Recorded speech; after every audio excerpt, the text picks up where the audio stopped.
Bienvenidos, bienvenidas, bienvenides a Hecho en América, aquí en nuestro nuevo horario. Nos da muchísimo gusto por parte de nuestro centro Mira, Feminismos y Democracias y Rompeviento TV, y muchas gracias por acompañarnos.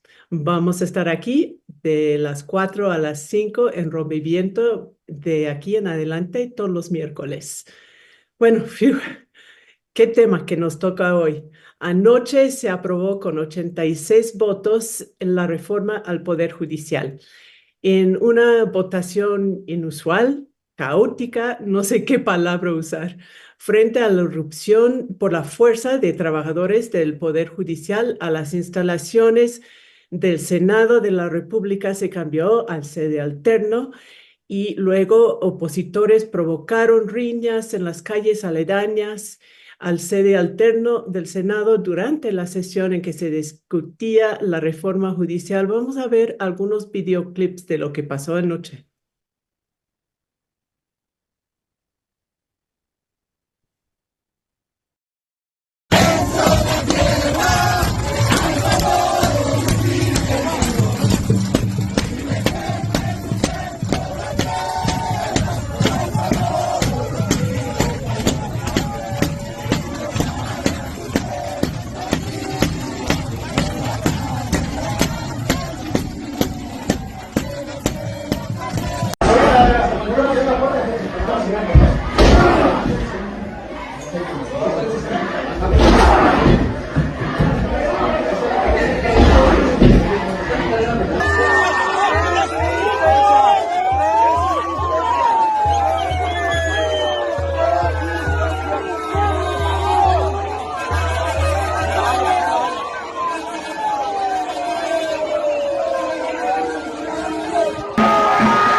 Había insultos, un secuestro que no fue, toma de la tribuna, vandalismo por parte de opositores. ¡Qué noche! Y ahora, ¿en qué punto estamos? No solo con la reforma, sino como sociedad. Pues en cuanto a la reforma, la historia ya se conoce.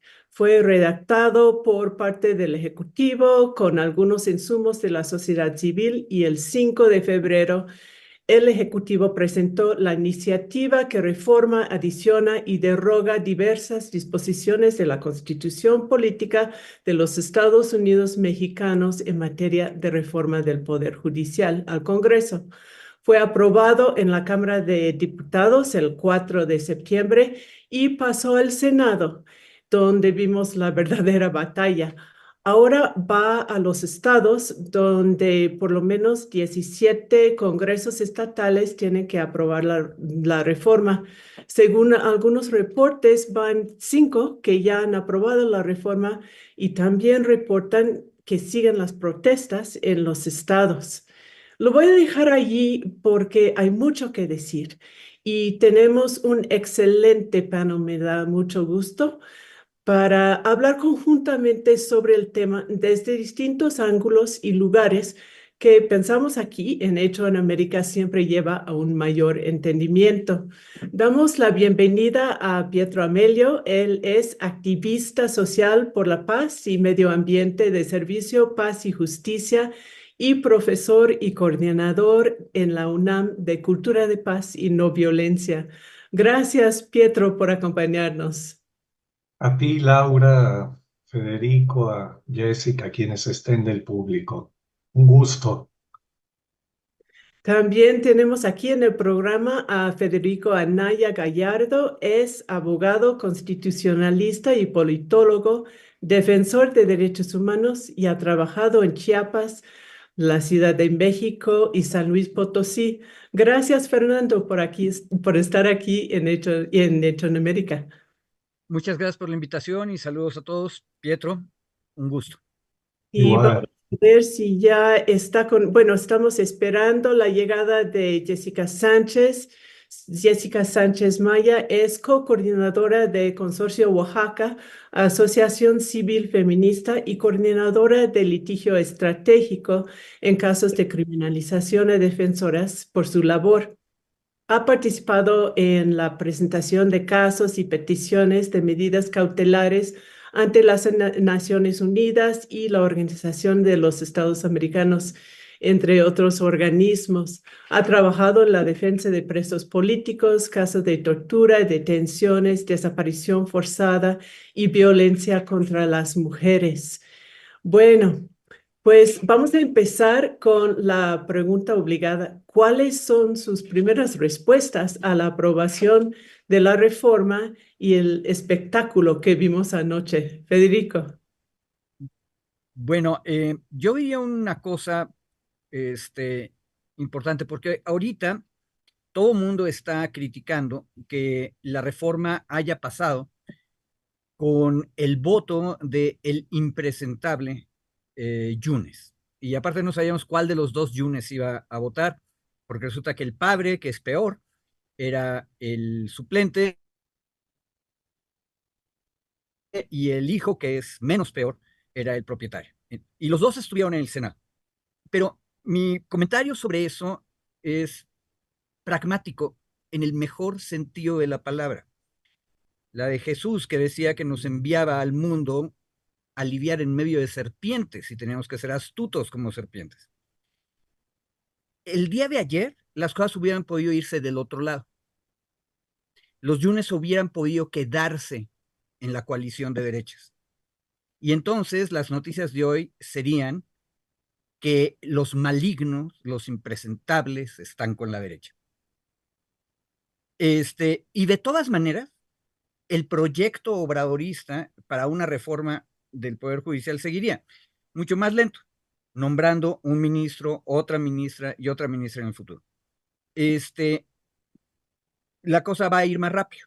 Yo creo que eso es una cosa que hay que recordar, porque luego hay una tendencia muy natural y muy respetable en la sociedad civil a ser excesivamente moralistas, que no éticos. La ética incluye estos momentos horribles en los que capaz de que es más rápido con un Yunes. Ahora ya lo dejaremos por ahí en algún lado, porque no lo vamos a necesitar en ninguna de las reformas legales posteriores. Uy, todo un caso. Gracias, Federico. Pietro. Sí, me parece importante que cuando introdujiste, la pregunta era un poco hacia dónde va la sociedad mexicana y era por lo que me interesaba pensar en voz alta, ¿no? Juntos, porque yo creo que la historia enseña y la historia de la resistencia civil, que es un poco el ángulo del que quisiéramos mirar lo de ayer también, que hay procesos sociales que hay que detener a tiempo. Hay procesos que son como bolas de nieve que empiezan a desconfigurarse, a constituirse en otra cosa de lo que se originaron. Y si no se comprende esa situación de golpe, como los casos recientes de Brasil, el caso de Bolivia, etcétera, podemos entrar en situaciones de Perú, en situaciones disfrazadas de legalidad que en realidad son formas de golpes de Estado disimulados, disfrazados, el mismo proceso reciente venezolano. Y a mí me preocupa mucho en México el tema y a nivel internacional también de distintas fuerzas de derecha de cómo la resistencia civil, colocándole el apellido de pacífica, ha sido siendo cada vez más un instrumento pragmático para accesar al poder a partir de lawfare, a partir de tomas, de presiones internacionales, disfrazado de una legitimidad que no tienen ni por asomo, construyendo porque el poder real que tienen es el económico, el eclesial en muchos lados, y el político, sobre todo desde Estados Unidos y Europa, disfrazándolo de condiciones legales. Y eso yo creo que es muy peligroso y es una apuesta muy grande en México de confundir legalidad con legitimidad, y lo mediático da la legitimidad que no es real, ni siquiera desde lo legal. Y como controlan 90-95% del aparato mediático, se vuelve una cosa muy riesgosa y mucha gente queda involucrada sin ni siquiera tomar conciencia de por qué protesta. Me impresionó el video que pasabas con la consigna de que ya he oído mucho, que el poder judicial no va a caer. Yo creo que en México no hay una sola persona, incluida toda la oposición, que no crea que el poder judicial tiene que cambiar. Sin embargo, decir que el poder judicial no va a caer es como decir la corrupción va a continuar. Entonces, yo presté mucha atención también en toda la base social de este movimiento, que en realidad no ha tenido solidaridad de ningún otro movimiento social, de los muchos que conocemos, ¿no? Laura, Federico, de todos lados. No ha tenido gente, cuerpos, nadie que se vaya a parar con ellos o algo, porque carece justamente de ese mínimo de legitimidad, de fuerza moral clara, y las bases sociales que podrían aparecer, algunos miles, no demasiados, porque el paro lo votaron 1.200, que es un poco un escándalo parar el poder judicial de un país durante semanas 1.200 personas. Eso no responde al concepto de pacífica, porque el apellido es pacífica. Es resistencia civil, pero no pacífica, porque no construye paz. Entonces, yo he escuchado mucha entrevista, y aquí paro en esta parte, en la tele, en los medios, de la gente que está en la base, y prácticamente no he visto nadie que pueda explicar racionalmente por qué están parando y luchando. Porque los argumentos que dicen son pueriles y no son reales, que nos van a quitar esto, que cualquiera va a entrar de juez, que no va a haber concursos, que el narco se va a apoderar, que el narco va a meter, o sea, son cosas completamente falsas que se repiten sin la más mínima toma de conciencia, pero logra que esos cuerpos, como vimos, estén gritando en una forma ciega desde consignas que no tienen ningún fundamento de legitimidad, mucho menos, y dejo aquí la palabra fuerte, de desobediencia civil, porque lo que se está haciendo es desobediencia civil.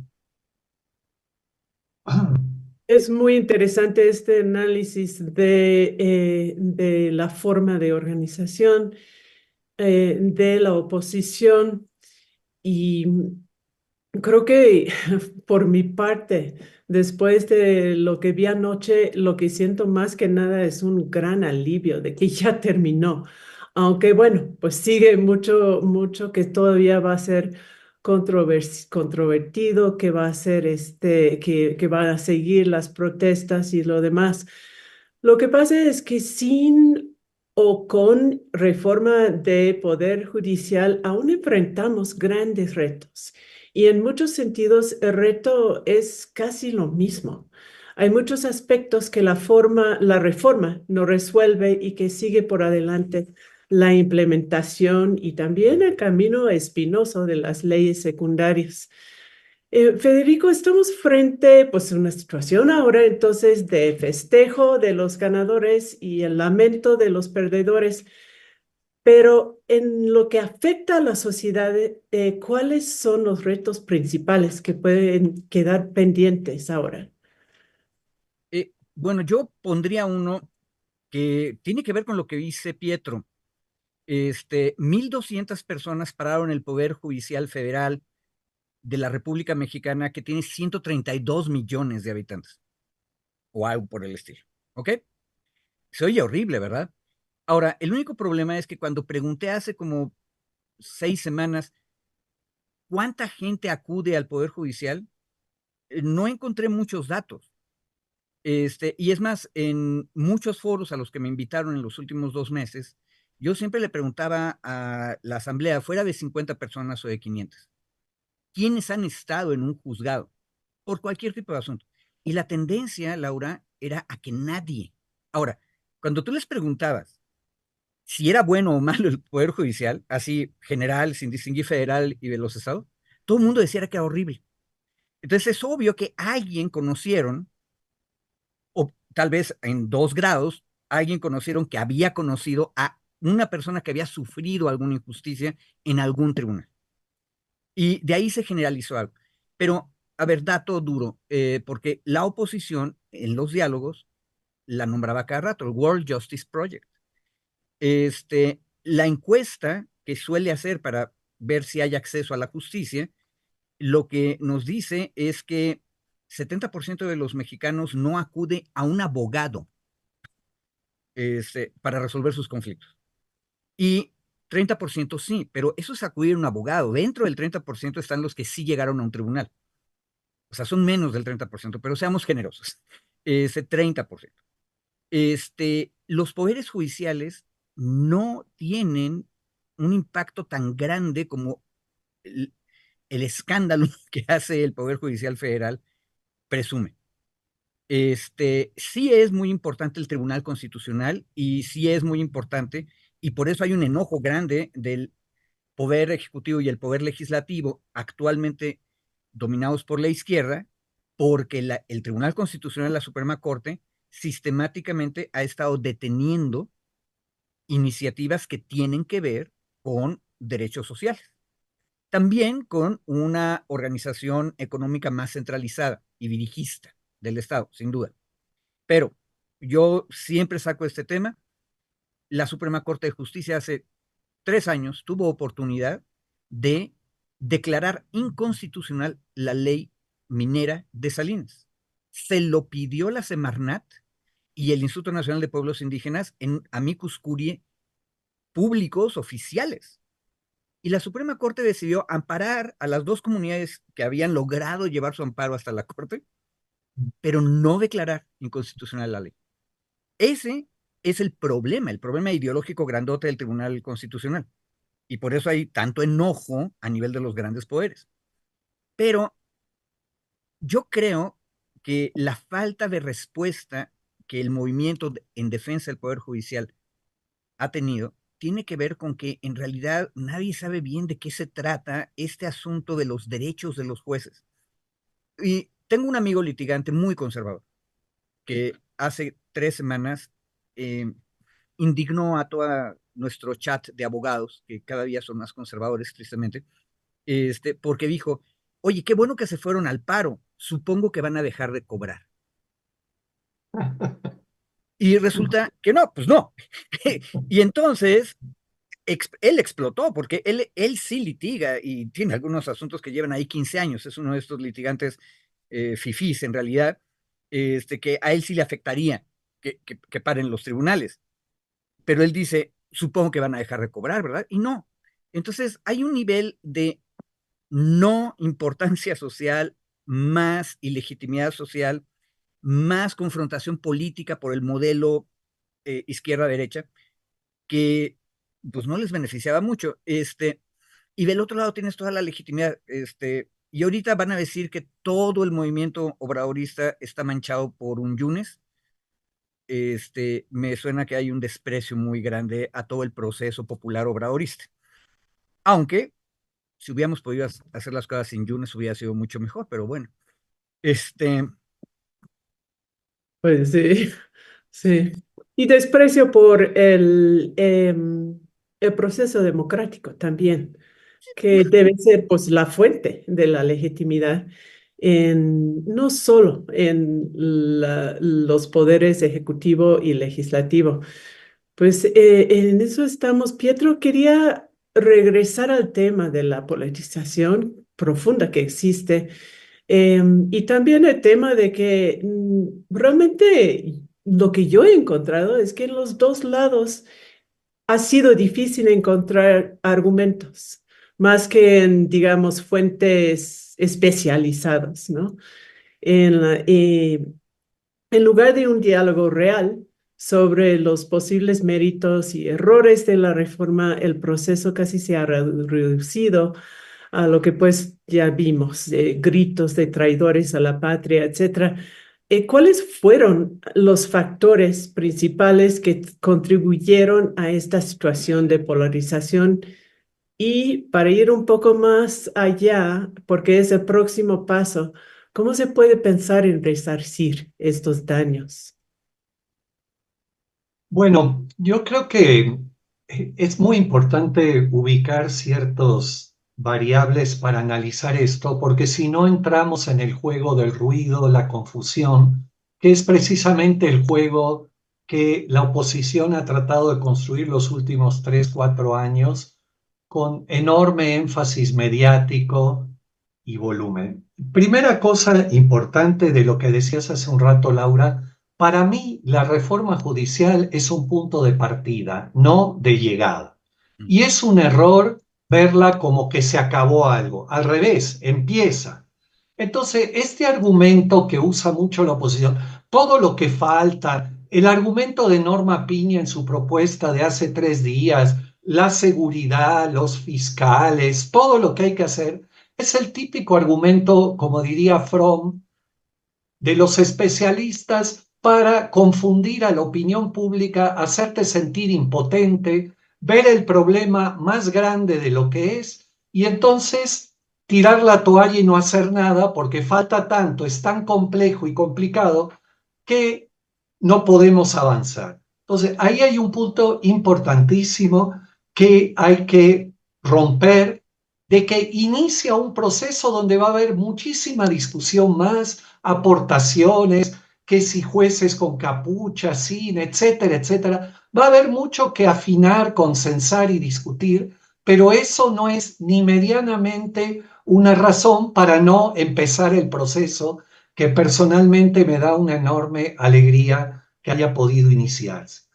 Otra cosa muy importante que está a la base del tema es la enorme legitimidad y fuerza moral que dan los 36 millones de votos a favor de Claudia Sheinbaum, entre los cuales está el mío también. Pero hay un detalle muy importante.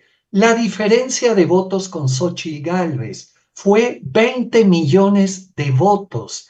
Eso es más importante que los 36, porque creo que en ningún lugar del mundo, con elecciones democráticas correctas, nadie le saca 20 millones de votos al segundo. Es una legitimidad brutal, brutal, que es lo que se está queriendo pasar por encima en la desmemoria de el choque, lo que se llama resistencia civil pacífica, que de pacífica y no violenta no tiene nada, porque lo último que hace es construir paz. ¿Y dónde está el origen justamente para crear este estado de polarización, de impotencia, de la duda de quién tiene la razón? Por supuesto que la razón está en un porcentaje gigantesco en la reforma electoral, porque los que votamos el plan C lo votamos totalmente conscientes. Yo fui a los mítines de Claudia Sheinbaum, varios en Morelos. En todos tardó más de media hora en describir el plan C. Yo hablaba con mi esposa y me reía y ya estaba harto de oírlo, pero tenía toda la razón. Los 36 millones votamos el plan C, les guste o no. Entonces, es evidente que se debe implementar y ya, sobre todo en las partes esenciales.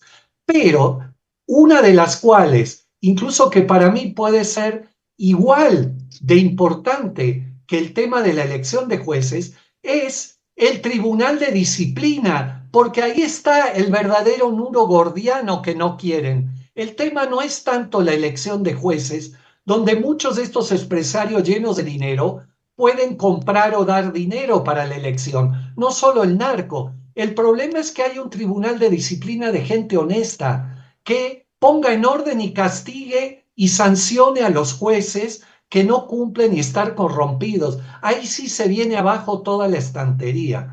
Pero la táctica, igual que la táctica electoral, es el aterrorizamiento ciudadano, la confusión, el ruido. Entonces, hay gente que habla, la senadora de Aguascalientes, de linchar a quien haya votado a favor. Yo no he oído ningún medio, ningún candidato político, nadie, que diga que linchar en forma pública como forma de resistencia civil pacífica esté bien. Nadie declara nada. También no he oído a ningún medio decir que el intervencionismo de la Embajada de Estados Unidos y Canadá es una vergüenza, porque más allá de que estés de acuerdo con lo que diga la embajada, que puede ser algo legítimo, no puede ser que el embajador declare sobre nuestra reforma judicial y el de Canadá es algo sin pie ni cabeza. Entonces, Norma Piña hablando de la demolición del poder judicial. Los jóvenes disfrazados de estudiantes o quienes sean, diciendo, tomando con ese nivel de violencia el Senado en una sesión legal y legítima, justamente son procesos de aterrorizamiento para que la gente deje de pensar, no encuentre dónde está el nudo de la verdad, que es la cantidad, como yo, bueno, tengo 42 años en México, nunca había visto esta magnitud de manifestaciones públicas, empezando por la Embajada de Estados Unidos y Canadá, empresarios, todo tipo de poderes ligados, judiciales, y la iglesia en mancuerna por un tema en el que toda la población está de acuerdo, que es que tiene que haber cambio en el Poder Judicial. Entonces, los intereses son delicadísimos y gigantescos de la corrupción. Y vamos a hablar un poco más adelante sobre el papel de la Embajada de los Estados Unidos, que ha sido importante precisamente en la polarización. Pero ahora vamos a incorporar a Jessica Sánchez. Bienvenida, Jessica. ¿Estás ahí? Tal? Buenas tardes. Bueno, Jessica, pues ya dimos la primera lectura del proceso de la aprobación de la reforma anoche. Y creo que un punto también que tiene que ver con lo que decía ahora Pietro es que además la disyuntiva en ese momento no es entre la reforma judicial y algo que pudiera ser mejor. Es entre la reforma judicial y la situación actual. Y es indiscutible, hay un amplio consenso que el sistema jurídico en México es disfuncional. Un indicador contundente es un índice de impunidad entre 96 y 99%. La lista de sus vicios que ya se han documentado incluye corrupción, complicidad con el crimen organizado, nepotismo, acoso sexual, lentitud y ineptitud, en muchos casos discriminación y falta de acceso a la justicia para los sectores más desfavorecidos, entre ellas las mujeres. Por supuesto que no estamos hablando de todos y todas, y eso es importante destacar. Y por eso, pues sí, se tiene que encontrar el sistema que rescata a las personas que se dedican honorablemente a la vocación. Pero, Jessica, ¿qué representa esta reforma para las mujeres que han tenido tantas barreras a la justicia y que en muchos casos sufren las mayores injusticias? Mira, yo creo que para nosotras ha sido un momento complicado en el país mirar la utilización facciosa de una demanda histórica y profunda como es la justicia, ¿verdad? O sea, creo que lo más doloroso fue que no encontramos las propuestas concretas, ¿verdad? Que la polarización a la que se llevó al país, donde justamente intereses políticos que no tenían nada que ver con la justicia, se montaron sobre una lógica, pues sí, como de intentar golpetear al gobierno, de intentar deslegitimar el proceso y de empezar a meter narrativas que descolocó un debate de fondo, ¿verdad? donde realmente creo que había una oportunidad importante de arrastrar el lápiz muy finamente, ¿verdad?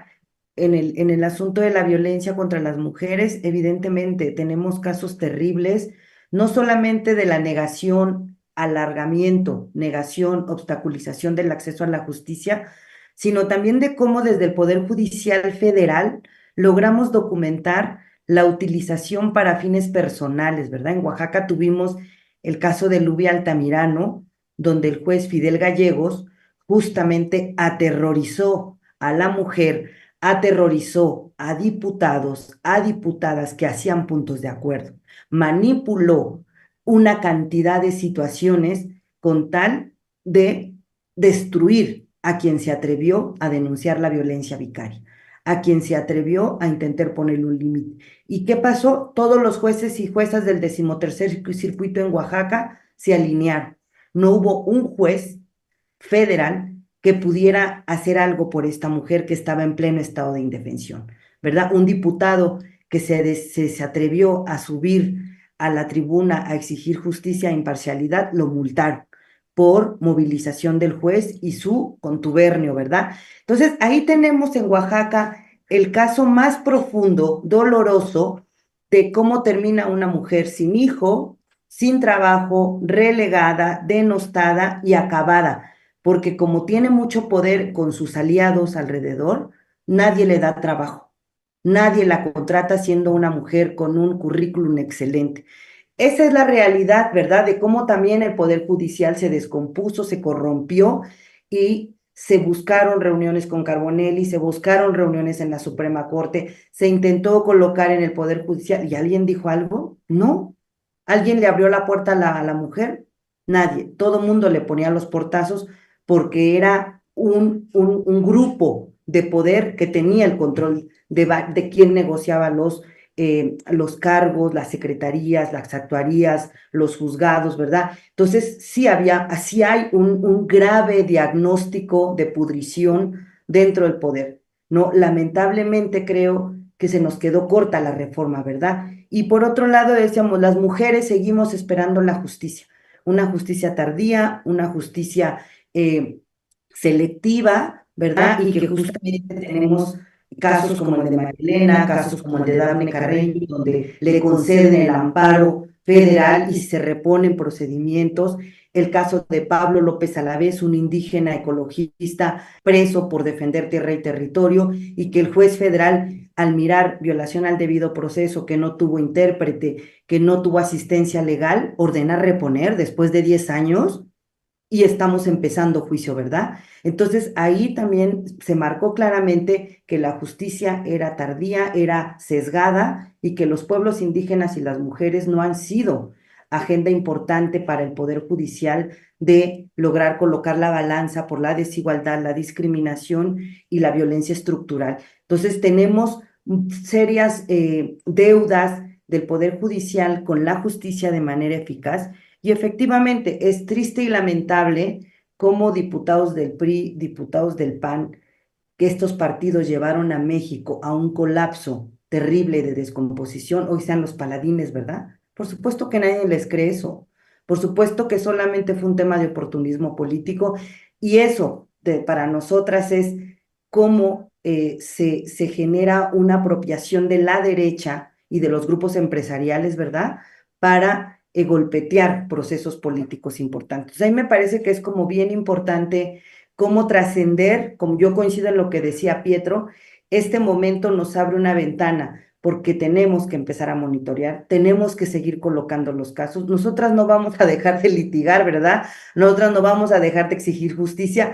Para nosotros el pleito que hay entre los grupos de poder, los grupos empresariales, los partidos políticos, es un pleito al que muchas veces somos ajenos, ¿verdad? Porque nosotros no andamos buscando puestos, nosotros no andamos buscando carrera política, nosotras sí hemos estado desde hace más de 50 años como movimiento feminista buscando justicia. Y esa sigue siendo una deuda pendiente. Muchas gracias, Jessica. Pues se ha mencionado también, y ahora voy a incorporar a la entrevista con Hillary Goodfriend, el papel de los Estados Unidos. Hillary es periodista, socióloga e investigadora estadounidense que actualmente es becaria postdoctoral en el Instituto de Geografía de la Universidad Nacional Autónoma de México. Y hablamos hace un par de horas al respecto al comunicado que el 22 de agosto emitió el embajador Ken Salazar de los Estados Unidos, que dice en parte que la elección popular directa de los jueces es un riesgo mayor al funcionamiento de la democracia mexicana y que podría ser una amenaza a la relación histórica de comercio entre los dos países y debilitar los esfuerzos para lograr la integración económica norteamericana, pues una especie de amenaza, además de crear turbulencia. Sus palabras pues provocaron inmediatamente una respuesta por parte del presidente Andrés Manuel López Obrador, que lo llamó una declaración desafortunada e imprudente y respondió que ha habido una falta de respeto a nuestra soberanía. El gobierno de México envió una nota diplomática de extrañamiento y el presidente puso en pausa las relaciones con la embajada. Es importante mencionar en ese marco que al mismo tiempo en los Estados Unidos los grandes medios corporativos como el New York Times, el Washington Post, también iniciaron campañas propagandísticas en contra de la reforma en México, a pesar de ser un asunto interno de nuestro país. Pues vamos a ver la breve entrevista con Hillary Goodfriend. Hillary, muchísimas gracias por acompañarnos aquí en Hecho en América. Con este antecedente, la injerencia directa del embajador Ken Salazar, los periodicazos en el New York Times, el Washington Post y muchas otras publicaciones allá en los Estados Unidos, ¿cómo se explica este nivel de injerencia por parte de los Estados Unidos? Claro, yo diría que hay diferentes motivos aparentes, ¿no? Por las preocupaciones estadounidenses, ¿no?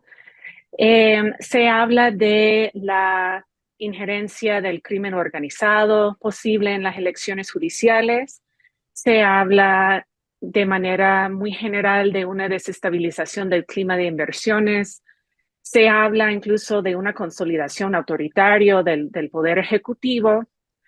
Pero yo no creo que sean esas las razones por las cuales Estados Unidos y esos otros órganos mediáticos estadounidenses han levantado tanta oposición a la reforma judicial.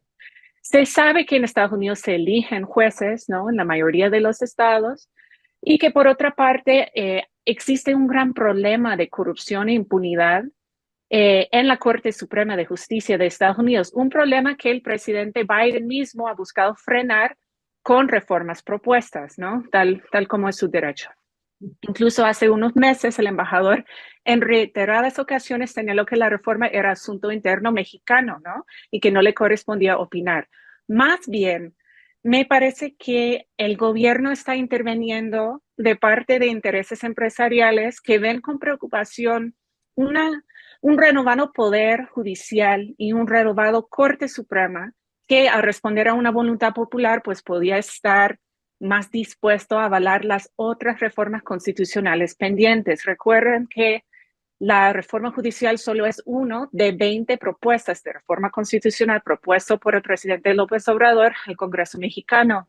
Ahí va también cuestiones como la prohibición constitucional del maíz transgénico, ¿no? De la minería a cielo abierto, del fracking, así como la agenda de reforma energética pendiente que ya fue rebatido por la Corte actual. Entonces hay poderosos capitales extractivos de hidrocarburos, de agroindustria, que están muy preocupados y creen que el sistema actual les favorece más. Solo agregaría que, más que la reforma en sí, me parece que se trata de un intento de disciplinar al gobierno entrante, de marcarle los límites a la acción del nuevo gobierno de Sheinbaum y de Morena y su coalición y tratar de subordinar su agenda a las exigencias y conveniencias de Estados Unidos. Pues eso es muy importante, entender un poco más lo que son los poderes detrás de las declaraciones oficiales que en realidad no han ofrecido argumentos muy concretos. Ahora, Hillary, con la aprobación de la reforma del Poder Judicial, es probable que el gobierno de los Estados Unidos cumpla con las amenazas de reducir la inversión extranjera directa en el país, bloquear de alguna manera la renegociación del Tratado de Libre Comercio. ¿Han habido algunas declaraciones el día de hoy oficiales? Bueno, decir que hasta ahora no hemos visto una respuesta oficial, por lo menos de parte de la embajada ni del Departamento del Estado al respecto. A mí me parece que la agenda del nearshoring, ¿no? De la reubicación y atracción de capitales externalizados y partes de procesos productivos a la zona frontera norte, sobre todo de México y en toda la región, es demasiado importante para Estados Unidos. Es demasiado importante para el gobierno actual como para sabotajearse, ¿no? Por un tema que, como digo, en sí no creo que sea de verdad tan importante para el gobierno estadounidense. Ahora bien, creo que mucho en cuanto a la renegociación del TEMEC, mucho va a depender también de quién gane la próxima elección presidencial en Estados Unidos. Eso ya es otro tema. Pero en cuanto a la agenda del gobierno actual estadounidense, yo dudo mucho que van a querer perjudicar sus propios intereses de inversión en la región por este tema.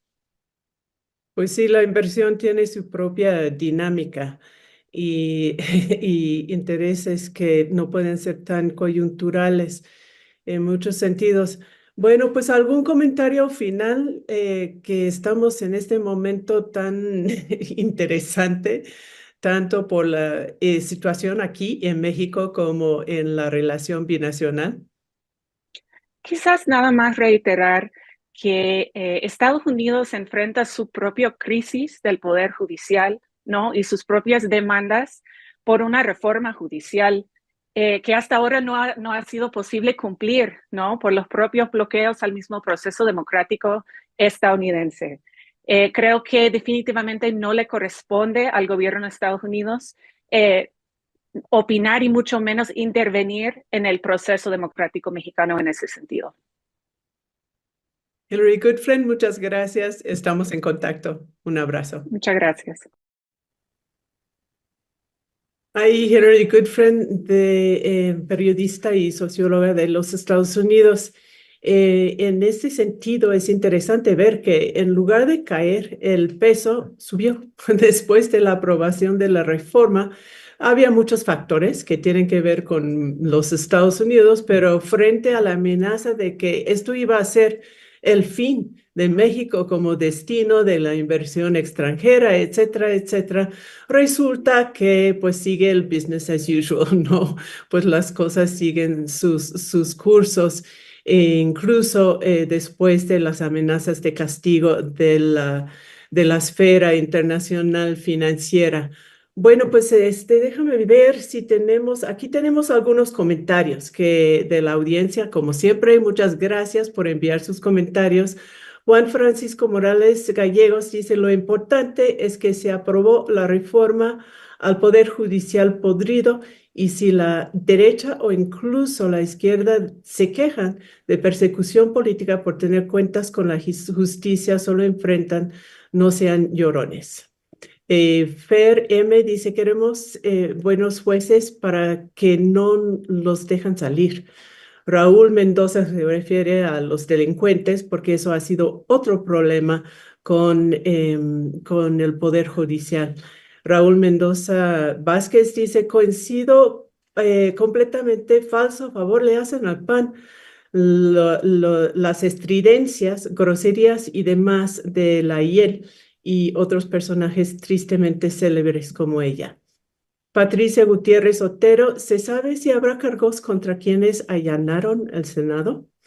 Sondra Esquivel, de verdad los gobernantes de los estados son una porque punto, punto, punto, y a futuro van a perder con la desastrosa oposición. Felipe de Jesús García, saludos desde Jalisco. y eso de Chiapas que vivían en el Edén, que aguantan, que en otros estados no estamos en un Ah, lecho de rosas gracias al mal ejercicio del poder judicial, la relación entre el poder judicial y la violencia que tenemos aquí en el país. Y Sondra Esquivel dice, la verdad, la Guardia Nacional em, está dando a deber mucho, pero también las fiscalías y el poder. Esos son algunos de los comentarios. Federico, pues respuestas a lo que has estado escuchando y a los comentarios. A ver, Pietro lo dijo bien claro. Esto apenas es un inicio. Durante los diálogos nacionales, aparte, quedó muy claro que fiscalías, por un lado, y defensorías públicas, por el otro, tenían que discutirse. Pero no aparecieron en el dictamen. Por cierto, deberían haber aparecido. Y ahí, en este deberían haber aparecido, hay un problemón. ¿Necesitábamos un Yunes para pasarla? Sí. Qué bueno que ya pasamos por ese mal paso. No necesitamos Yunes para aprobar las leyes eh, que van a seguir, pero sí lo necesitaríamos para reformar fiscalías. Por lo menos este modelo de fiscalía que supuestamente es autónoma, pero en realidad es autónoma ahora sí que de todo mundo, pero no funciona bien. Pero ahí yo tengo un pendiente gigante. No tenemos suficientes jueces, que esa es una de las contradicciones del movimiento que no es popular de los juzgadores defendiendo el Poder Judicial. Dicen que quieren mantener la carrera judicial no va a cambiar, al contrario, lo que yo veo es que si todas las personas que están ahorita en los poderes judiciales de carrera judicial tuvieran una buena oportunidad, todavía nos faltarían candidatos buenos para los juzgados que se necesitan. Y ahí hay una cosa que no nos hemos dado cuenta, el costo de ampliar los servicios judiciales es impresionante. Entonces, en realidad, es solo el inicio de Pietro. Habría que decir, nos faltan como 400 kilómetros de desiertos y montañas por caminar. Em, pero un buen paso es la elección. Y ahí el argumento es bien sencillo. La elección en sí misma no acaba con la corrupción, pero obliga a poner en foco una bola de cosas que no habíamos visto.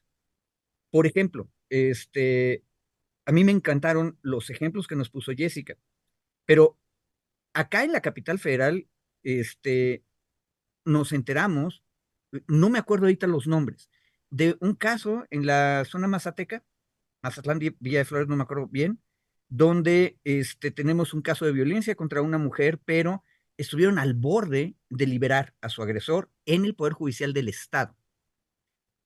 Y la cosa se terminó politizando y entonces de repente hay un cambio milagroso, en realidad, de juez, donde quitan al juez y de repente la jueza entrante toma una decisión completamente distinta y no libera. A ver, qué bueno que en ese caso se protege a la mujer, pero si yo me pongo mi cachucha de abogado, probablemente no estuvo muy bien haberlo hecho. Bueno, eso nos da una idea de cómo los poderes judiciales de los estados pueden hacer cosas a contentillo y de una manera muy peligrosa. Y por eso, por ejemplo, una mala señal es que Oaxaca haya sido el primer estado que aprobó la reforma y lo haya hecho por unanimidad. Porque eso significa que ahí ya llegaron a un arreglo. Y yo creo que ese arreglo es mucho más feo, oscuro y peligroso que el de Yunes, ¿eh? Ahora sí que el mundo está lleno de pecadores, pero esos pecadores oaxaqueños me suena que son un poquito peores. Este, pero Jessica nos podría decir con más detalle. Ahora, es inmenso. Ahora, ¿por qué están aceptando tan rápido las legislaturas? Porque, Laura, la reforma judicial se va a aplicar en 25 y en 27 solo a nivel federal. Lo que ya estoy empezando a entender es que los estados, con la libre configuración que tienen, y lo explicó muy clarito y abiertamente Hamlet García Almaguer, van a recibir la reforma ya que sea oficial y definitiva, y luego se van a tomar largo tiempo cada uno para hacer su propia reforma constitucional y van a mandar la elección de sus propios juzgadores hacia el futuro. Y probablemente más allá del sexenio de Claudia Sheinbaum. Ojo, ser federales, a mí me gusta, yo soy defensor del federalismo, pero ahí el peligro es que va a ser, por ejemplo, Oaxaca. A mí me espanta un poco porque se ven cosas milagrosas en lo oscuro y en lo luminoso. Y nada más un otro detalle. A nivel federal, ojo, eso es cada estado y habría que ver. Ojo, y también existe Colima y Tlaxcala, que luego nadie los toma en cuenta, pero importan. Un detalle, todavía nos falta ver cómo van a ser electos o seleccionados los candidatos, los comités técnicos de evaluación. Y bueno, ya, para no extenderme más, creo que el inicio es un inicio muy chiquito, pero muy brillante, que es el principio democrático. Todo tiene que ser en público. ¿Quiénes son los miembros de los comités técnicos de elección y de evaluación para los candidatos y precandidatos? Si hay muchos candidatos de alta calidad, ¿quiénes entran a la tómbola? Yo espero que tuvimos así como que 150,000 gentes viendo el debate ayer a medianoche. Espero que tengamos por lo menos 150,000 gentes viendo las tómbolas y los trabajos de los comités técnicos de evaluación para los candidatos. Esa es la única justificación de la democracia, que en la época digital abre a todo mundo la discusión y nos permite ver las cosas. Y sí, cuando tengamos un Yunes o no sé qué otros monstruos en Oaxaca, en la negociación vemos cómo están. Esa es la única manera de controlarlo, porque pensar, y tú lo sabes, Laura Carlsen, que podemos hacer un sistema constitucional para santos, no funciona. O sea, un buen sistema constitucional está hecho para diablos. Entonces hay que poner las luces para verles las colas y los cuernos todo el tiempo. Perdón por el rollo. Y las salvaguardas y todo lo demás. Así es. Pues Jessica, vamos a darte la oportunidad de responder a esta observación sobre Oaxaca en el proceso de implementación y también agregar otra pregunta que es fundamental, que sabemos que no incluye las fiscalías, que no incluye un montón de cosas que tendrían que cambiar.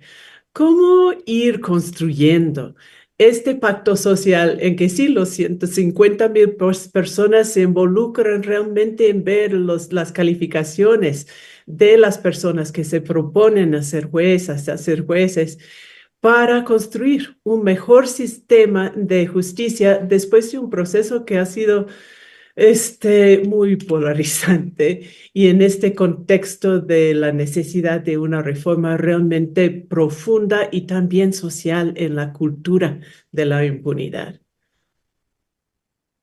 Creo que tenemos desafíos, reforma medida que los diputados, diputadas se fueron de la cama a aprobar la reforma, ¿verdad? Yo ni siquiera creo que la hayan leído, que eso es lo lamentable, porque entiendo mucho la lógica de ponerse la estrellita frente al presidente, ¿verdad? O sea, queremos quedar bien con él, y yo digo, se vale, pero por lo menos hubieran leído, ¿verdad? Por lo menos hubieran revisado. Yo creo que Oaxaca lo iba a aprobar, le daba sin el PRI y el PAN, necesitaban aquí. Entonces me parece que, pero sí es lamentable cómo se mandan malas señales del funcionar del, del órgano de contrapeso, de la seriedad del proceso legislativo, que eso es algo que siempre nosotras como sociedad civil, como feministas, hemos apostado a la concertación, al diálogo, a la discusión para enriquecer, ¿verdad? Creo que hubiera sido muy bueno que se abrieran los debates. Hubieron debates solamente de los diputados con las ministras, ¿verdad? Pero no con la sociedad civil, no con las mujeres, no con los pueblos para ver qué pensaban, qué necesitaban y luego dialogar sobre la pertinencia, ¿verdad? Creo que ese era el rol que hubiésemos aspirado que tuviera el Congreso del Estado, que para decirlo, tienen sendas propuestas pendientes que se han presentado por parte de la sociedad civil. Y efectivamente, creo que allí sí es importante cómo se rescata. Este Congreso está por irse. Este Congreso le quedan 2 sesiones y se va y llega la nueva legislatura, ¿verdad? Estatal. Entonces, ajá. Y es bien interesante porque a las 5:45 de la mañana el gobernador ya estaba felicitando a los diputados de Oaxaca porque ya fuimos el primer estado en el guiño a la presidencia, iba a suceder, pero tampoco urgía, ¿verdad? Pero aquí era o sea, era quién se lleva la medallita y eso es lo triste un poco, ¿verdad? Sabemos que Oaxaca es de Morena, que le apuesta a la 4T, pero fue muy, muy fuerte el mensaje que mandaron de ligereza, ¿verdad? Eso lo pondría ahí como un punto importante. Luego pienso también que efectivamente a largo tiempo hemos estado hablando de la fiscalía, de las defensorías, ¿verdad? De cómo se abona a todo el proceso de una justicia real y nos quedó pendiente. Creo que sigue, o sea, creo que algo que es importante y que yo ahí hago como una interpelación a la presidenta es, se tiene que reencauzar el diálogo con la sociedad civil, ¿verdad? Pero no la sociedad civil de la derecha, no la sociedad civil que simula, sino la sociedad civil que tenemos 30, 40, 50 años haciendo, picando piedra para que el Estado funcione, apostándole a la democracia, apostándole a la construcción de paz, a la igualdad, a la seguridad desde una mirada civil de experiencia, ¿verdad? Entonces yo creo que una parte importante de desafío que viene posaprobación de la reforma es eso. En Oaxaca está un poco lastimado el diálogo con la sociedad civil, ¿verdad? Con las feministas, porque nos ha tocado señalar justamente la violencia contra las mujeres desde el funcionariado. Entonces, el problema es que muchas veces, en lugar de sancionar al funcionariado, se toma como un asunto personal o de retar al Estado, ¿verdad? Y entonces ya no eres interlocutora porque estás atacándome. En vez de decir, tengo funcionarios corruptos, violentos, no, entonces le cerramos puerta a la interlocución, ¿verdad? O las agendas no son importantes porque señalas fallas profundas de gobernanza, ¿verdad? Entonces creo que ahí viene un trabajo importante de cómo abrimos los observatorios, de cómo abrimos la vigilancia, el monitoreo, el seguir presentando casos también, ¿verdad? Porque tenemos que seguir monitoreando que estos espacios funcionen, que la justicia sea pronta, sea expedita, sea justicia, ¿verdad? Y que no sigamos acompañando a las madres víctimas del feminicidio, de la desaparición, de la violencia, a tocar puertas y puertas, instancias, instancias. Nosotros tenemos litigios de 10, 15 años donde vamos y venimos, ¿verdad? De lo local a lo federal, de lo federal a lo local, porque no hay criterios y la justicia ha sido mucho más lenta y corrupta en muchos casos, ¿verdad? Entonces creo que ahí es importante y cómo seguir abonando a la existencia de la carrera judicial, ¿verdad? O sea, yo creo que eso es otra cosa que hay que subrayar. Para ser juez, jueza, no podemos improvisar, sí tenemos que partir de criterios, siempre se ha hablado de la carrera civil, de la carrera judicial, entonces creo que eso es un estándar que no podemos minimizar y que tenemos que seguir apuntando. Sí. Tenemos un desafío de que estos órganos que crearon para la investigación y sanción de la corrupción funcionen, ¿verdad?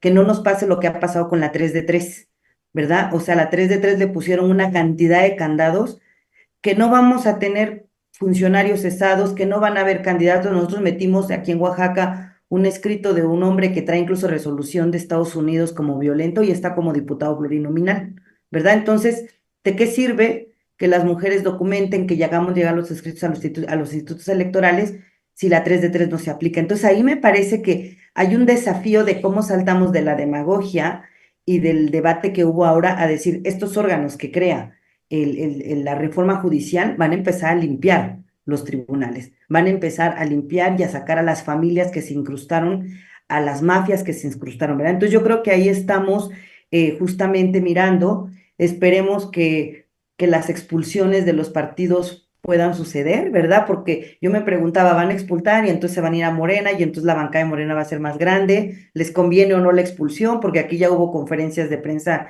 en Oaxaca por la mañana del PAN que va a expulsar y yo decía, uy, pues pequeño favor se hacen, ¿verdad? Porque realmente van a engrosar la mayoría de Morena. Entonces, sí hay una encrucijada, hay una contradicción y traiciones profundas que no nos sorprenden, ¿verdad? Porque el país llegó a la crisis que llegó por ese comportamiento del PRI y el PAN que se camuflajean como se tienen que camuflajear para seguir manteniéndose en espacios de privilegio y de poder y corrupción. Sí. Pues ahora tenemos muy pocos minutos que nos quedan en el programa y tenemos algunos comentarios que voy a leer rápidamente. No vamos a poder leer todos. Armando Guevara dice, Lili Telles representa cabalmente a la oposición. Ojalá siga con ese papel y va a lograr lo que hizo primero Jesús Zambrano en el PRD, segundo Alito Moreno con el PRI y próximamente Lili Telles en el PAN. Tilingas M dice, por lo pronto se acabarán la venta de certificados de derechos patitos a estos fifis, la mayoría son hijos de la gran fauna judicial. Pues el nepotismo está comprobado también. Patricia Gutiérrez dice lo que están en contra, los que están en contra de la reforma defienden intereses privados, por eso no jalan más simpatías.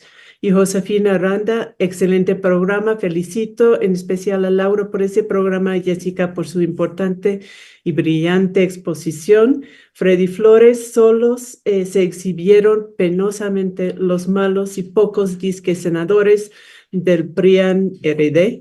Da vergüenza que sean mexicanos y nunca nos representarán. Pues pasamos a comentario final de Pietro, pues en ese punto respuestas y también a ver si nos puede responder a la pregunta si habrá o si se podría abrir más espacios de diálogo ya en ese nuevo escenario. Sí, yo creo que es importante no asustarse con el concepto de polarización. Estamos en una lucha social tremenda. Los actores que han emergido, iglesias, empresarios, embajadas, Estados Unidos, hacen ver la envergadura de lo que se está jugando. Dijo bien Hillary, intereses empresariales. Claro que no quieren jueces elegidos por el pueblo porque podrían tirar para atrás a las mineras de Oaxaca o tirar para atrás a Granjas Carol en Puebla. Ese es el riesgo real de los jueces independientes que puede elegir el pueblo. Entonces, hay una lucha muy fuerte social de intereses, hay una lucha de clases poderosísima y hay una forma de resistencia civil no pacífica, sino violenta, que nosotros por lo menos tenemos que llevarla a ideas de la paz, si no positiva, aunque sea la negativa, en el sentido de que el fin a veces puede justificar los medios. Yo me inscribo en la idea opuesta gandiana de que los medios son ya un fin y tienen que ser tan puros como el fin, y de una semilla podrida no nace un buen árbol. Pero en Morena ya están Erubiel Ávila y ya están Murat de Oaxaca. O sea, lo de Yunes no tiene nada de dramático.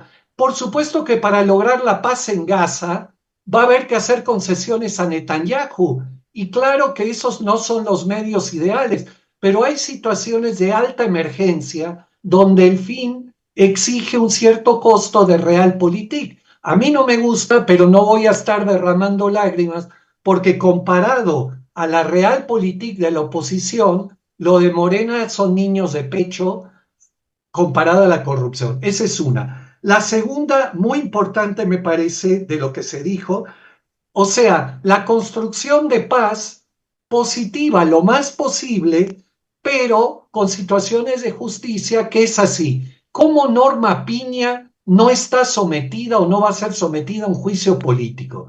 Es una cosa increíble, así, increíble. Yo crecí con la idea que los jueces eran neutrales y hemos visto una persona tomando banderas de ilegalidad y anticonstitucionalidad con el INE, con el TRIFE, con Marco Cortés, con la sobrerepresentación, con todo tipo de propuestas y un detalle que no se ha tomado en cuenta. La resistencia civil violenta fue alimentada por la Suprema Corte de Justicia, con el paro de los jueces, 8-3, y voy a dar el segundo detalle muy importante. 4 jueces de la Suprema Corte fueron a visitar el plantón y fueron a lebrestar a las bases totalmente manipuladas para que llegaran a excesos tipo lo de ayer. Eso es un tema tremendamente importante, de dónde viene ese tipo de incentivo a las formas violentas e infantilizantes de la resistencia que no tiene nada de pacífica. Y nace de las cabezas, y incluso creo que escuché que Norma Piña ayer estaba en el Congreso. Entonces, si no salió a calmar, no declaró y no dijo nada, es una situación de escándalo. Y yo, en este contexto y acabo de lucha social, no creo de ninguna manera, y me parece infantil, la idea de que Morena es una aplanadora. Morena está aprovechando una coyuntura política que sabe que puede durar un suspiro con nivel de maldad y violencia y control de mediático y de dinero de la oposición, y está avanzando lo más que puede en situaciones que sean difíciles de revertir. A mí me indigna lo del Congreso de Oaxaca, me parece incluso una estupidez en relación al fin y los medios. Sin embargo, bueno, lo puedo entender como otro tipo de infantilismo, pero lo que está haciendo Morena es algo muy importante en la lucha social y en la construcción de paz, que es muy de Gandhi. Tomar la iniciativa. Es clave estar un paso adelante del adversario.